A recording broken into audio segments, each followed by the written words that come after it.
Hello, this is Wise Owl. Thanks for checking out my channel. It's day one of the May Painting Challenge 2015. I'm going to try and finish 2 boxes of river trolls this month. This is not as big a project as my previous challenge years, but since school is still in and I've got lessons to plan and papers to mark, I'm not going to have the same amount of time to paint as I usually do during the July Painting Challenge. Here's a quick look at the sprues. They're pretty standard. 3 trolls per box, just 3 torso leg poses. But then there are 5 head choices and a few different arm configurations, so that with some mixing and matching you can come up with quite a few unique figures. Today I managed to build 3 trolls, one carrying the fishhook pike. He's feeling a bit under the weather because he ate some bad sushi. Then the second one needs to go see his orthodontist. He's got a bit of an underbite there that can be taken care of. And then one who's raising his hands because he's sure.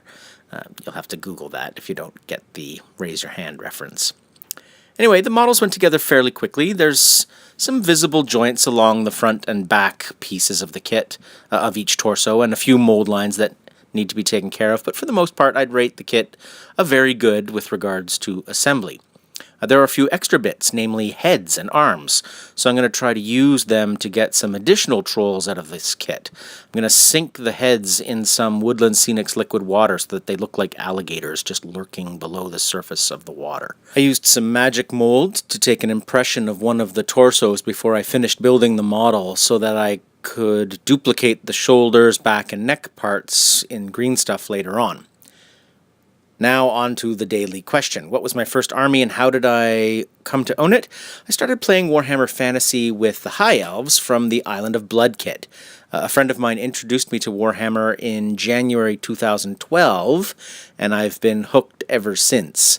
A colleague of his at work was also interested in getting started in fantasy, and so we bought 2 Island of Blood kits and shared the models between us. He took all the Skaven, I took all the High Elves, and things kind of grew from there. Here are a few of the Reavers from that kit. They turned out pretty well for such a beginner painter, and I think as a painter-gamer, I've let my painting quality control kind of slide in the last year or so. In my head, especially for core troops, I've been telling myself something like, well, these guys are going to be dead in the first few turns anyway, so they don't really need a good paint job. And I think I'd like to change that, starting with this project. I'm going to try to get away from the base coat, wash, highlight, dry brush style that I've fallen into lately, and back into the layering and edge highlighting style that I started with. It takes a lot longer, of course, but the final product is so much better. As for the tertiary objective, which project am I looking forward to following? Wow, that's a difficult one. I don't think I have an answer to that.